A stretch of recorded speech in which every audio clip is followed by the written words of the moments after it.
You're live. I hope I'm live. Okay, Professor Gloomy back here with the next installment that I, skipped for the holidays. I don't have all the visual aids because a lot of these things are more short stories that show up in anthologies that, one tends to read in school or used to. I'm taking that's annoying. Oops. Taking a literary curriculum type courses, blah blah blah. I think I had already talked about the beats before, but obviously poetry and philosophy wind their way through this subject, and so I brought in a couple of those that are not necessarily literally the same theme, but again, related. I had read much of the things when I was actually in high school that didn't probably understand all that well at the time and would need to reread now to be able to really speak about it at length anyway.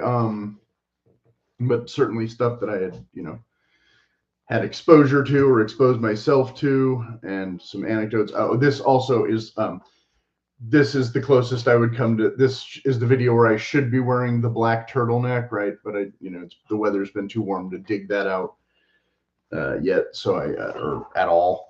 So I went with the cardigan and the no tie. So in a slightly casual mode and not a total existential dread 50s attire mode.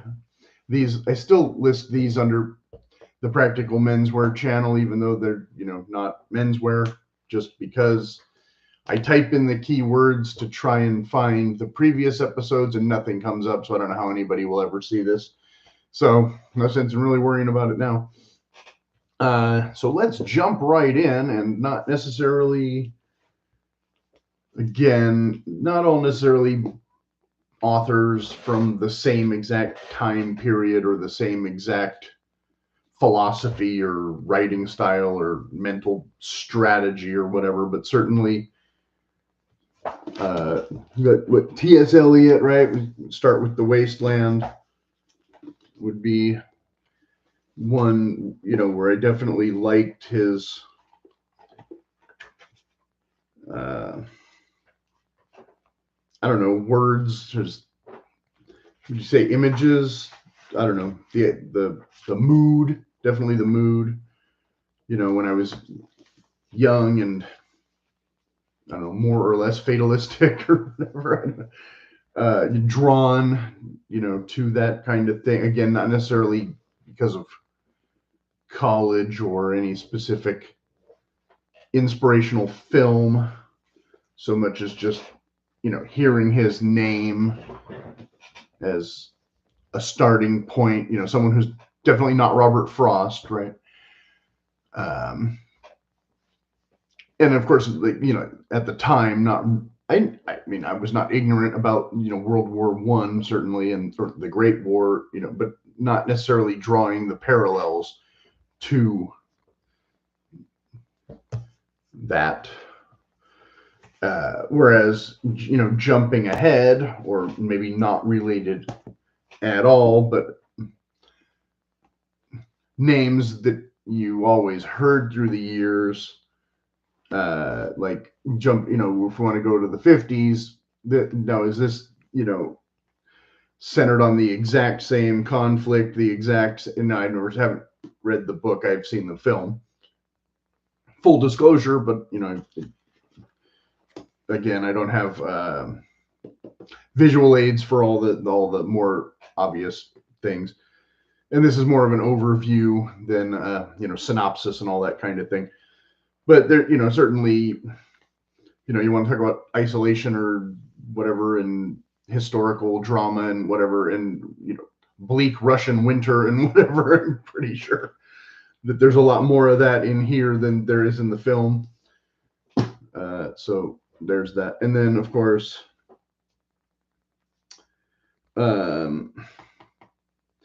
going back, not necessarily this one only. I know I've read things that were more foisted upon us, but the one I brought up previously, of course, was Death of a Salesman, which was earth-shattering or whatever in the 50s. And of course, when I read it as a young man, I didn't get into it at all. But certainly something you will likely be required to read that you might not read on your own anyway. And then bridging the gaps in the sort of time era I had already discussed in the previous video with a different book cover, and I never did find that other copy of Mosquito Coast, but again, not necessarily nihilism, but definitely not necessarily existentialism, but definitely dealing with some of those themes of man's innate nature or whatever. And of course, in the previous one, I think I had mentioned 1984, and of course, Animal Farm being maybe more apropos in this list because we're dealing a little less in some cases with the dystopian state, but maybe in some cases more. But 1984 still being more of a sci-fi book than what do you call it when animals talk? It's not really sci-fi anymore, but it's not complete fantasy either. It's allegorical or whatever. Let's use big words that we haven't read the definitions in a while and hope that we're on the right track. But along those lines, other Orwell that I may have mentioned in the previous one, and like I said, stuff along those lines that I hadn't read all of those either, like Brave New World and whatever the other one was. Ray Bradbury, certainly. Fahrenheit 451, I think, was the other one. Which again is considered science fiction, right? Even though it's not necessarily very much science, except for the drone things or whatever. Doubling back, trying not to make this too boring and dry, but it won't be that long of a video because, like I said, you'll blunder through and find other things that I'm not going to mention. Another one I haven't read, but I just like the title and the cover. I had read some other things. I don't know, some of the things I had acquired and had not necessarily, but this looks just like the perfect the perfect cover for this discussion. What unfair arguments would exist? I'm wondering if it's anything like Seventh Seal or what's the one where the Waiting for Godot? Sorry, I don't have a copy of Waiting for Godot to show off, so this is my semi-substitution. And why the name of the author is escaping me right now, but that certainly is one that you will likely be, inclined to or forced to read depending on your personal predilection or what classes you're taking or whatever. This is not only aimed at, of course, students, but if someone's trying to cultivate a dark academia vibe and they haven't read or watched that on a stage or whatever, everybody will just think you're missing out on something. I didn't, of course, think that one was terribly exciting. I had a friend who played one of the two, what is it, Vladimir and Estragon or whatever, and I don't remember which one he played. Probably whichever one has the part where he walks around and paces a lot, and to try and impress everybody, he mentioned that he didn't use the restroom for 24 hours or 36 hours or whatever it was, so that he'd have to rush to the bathroom as soon as he finished his part. And no curtain call for me. I have to relieve myself. And that was his attempt at method acting. And I do include these videos in my practical films playlist, but I don't discuss acting styles much because I don't really understand them, and I never really studied that. But I guess that's about as method as you can get in junior college or whatever. So similar, related, the Ferlinghetti, we've got this, which is poetry, and I haven't read all of these. I've read Corso famously, and of course I already did the beats and the beatniks and the beats and all that in the first or second video. But yeah, marriage is in here, of course. Everybody's read that, right? Or will sooner, as soon as they see this and get curious.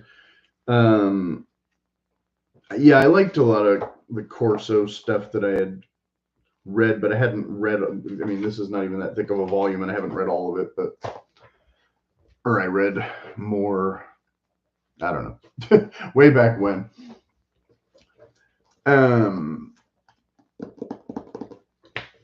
There was a big resurgence of all that stuff in the early 90s, especially after Dead Poet Society and all that. So couldn't possibly get through another video without mentioning the Beat Generation apart from Kerouac a little bit, just a smidge. But now let's get into the more famous ones, I guess. I had not read Kierkegaard. I don't think I've read much of him. I had an anthology of some sort of existential philosophy that I loaned to a friend one time who never returned it. Otherwise, that would have been one I would have liked to have shown here. But of course, that name needs to be floated in here if you're going to go that deep. The more common ones that, of course, now these are technically, again, not necessarily academia books or books about college or young life or prep school or whatever. So again, this my third or fourth installment of what's actually technically not academia is kind of my joke, my running joke, right? But certainly, of course, Kafka would be next. Would be and Frank Zappa has the one song that's about the penal colony, but not necessarily meant to be read at the same time of the thing, because it'd be kind of hard to make a short story and a song match up because you read at your own speed or whatever. But penal colony, kind of a dystopia thing again, more similar to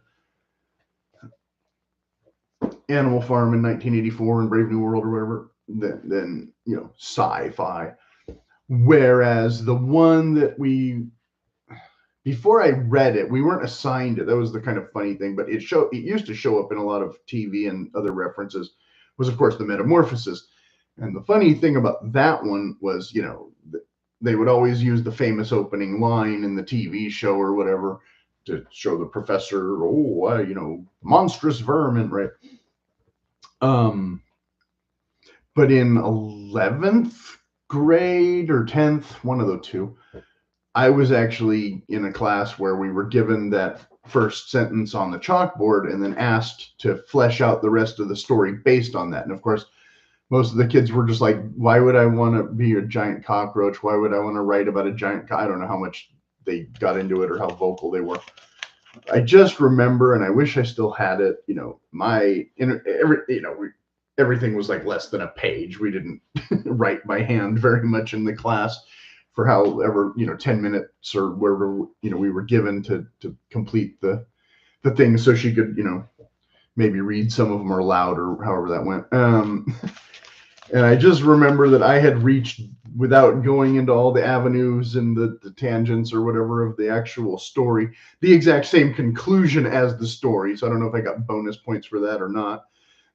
But my in big bold letters at the bottom of the page, my finale was just the word splat with an exclamation point.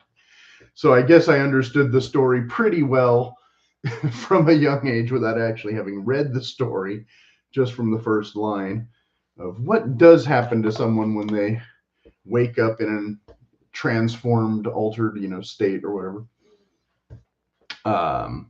Yeah. And then, like, yeah, the penal colony. Not, I don't know. I think I took something else from that than maybe what was intended according to things I've read. I kind of just assumed that, there are penal colonies in, South American or Latin American countries that were probably already like that. So it didn't seem necessarily too much like sci-fi to me or whatever it was supposed to be. And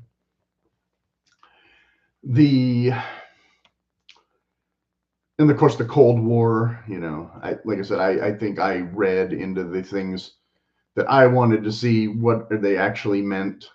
I think was irrelevant. It was just, I read this. This is famous. Look at me go. And now, X number of years later, I can remember that I read them and not really tell you that much about them. Except that you'll probably want to read them too and then feel all smart or moody or morose or whatever. So yeah, so then the finale, the big, am I missing one? No, I don't think so. Of course, yes. I think this is not the album cover I had on my first copy. This was a book that was completely overhyped to me by I wouldn't say a vagabond, but what do you call that kind of guy that lurks in those places? Like you'd go to the record store, like in High Fidelity, there's that kind of guy who's kind of like that, right? Well, bookstores always kind of had that guy too, Oh, what are you reading? Oh, I read that.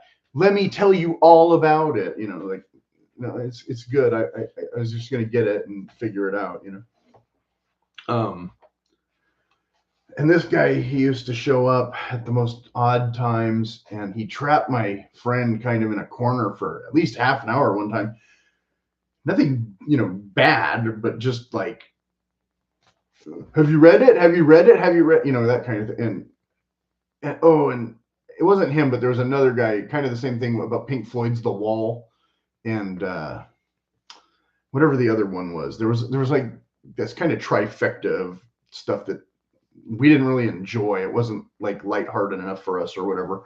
But we'd meet those dudes who were like, hunkered down in their mind. No, this is the one, but Kerouac, no, Kerouac's fine, but wait till you get into, And so I read it, and this has inspired at least two famous pop songs, right? And one way more famous than the other, I guess. And but for me, like part two was just like, I don't know, I just didn't get it like I was supposed to. I mean, I really started to get into the love story thing, again, being the young romantic more than the young, I don't know, coffee bar philosopher, or whatever you want to call it. It was kind of like, okay, yeah, and then all of a sudden it's just like, okay, that's over now. It's this, and without an operatic part about Galileo to liven it up. Part two is, bars and walls and all that kind of thing. So I don't remember it particularly well for obvious reasons because it's been a long time, and I did read it more than once. And it takes, what are we at, 120 pages. So it takes just like slightly longer than you want it to when you're not into it, I guess. I mean, part one is, yeah, 60 pages, right? So that's pretty easy to get through most of that. So I think I reread part 1 a couple times and read part 2 like once or twice. So here I am giving the most boring book review ever, I know, but if you're into it, you'll be into it anyway, regardless of what I say. That guy's an idiot. You know, you'll be that guy in the back of the bookstore wondering why everybody else just doesn't get it. But of course, again, I had already read this, so which I read several times, and thought the characters were a lot more fleshed out, and their motives were, you know, a little more, not necessarily completely realistic or whatever, but definitely in character, I guess. Instead of just, oh, all of a sudden this, okay. Famous song ensues. So I don't know if that's a complete good list or if that's not academic enough for you still or whatever. But just, well, the holidays are over, so just to get that over with and get it out there, and certainly not, like I said, books that I could necessarily discuss at length as easily anymore as some others, but definitely stuff that you will or should read or shouldn't read, but will. I don't know. How do you want to classify that? So we'll leave that there as always. If there's any questions, the one of you who might see this far, leave them in the comments and we'll attempt to figure something out.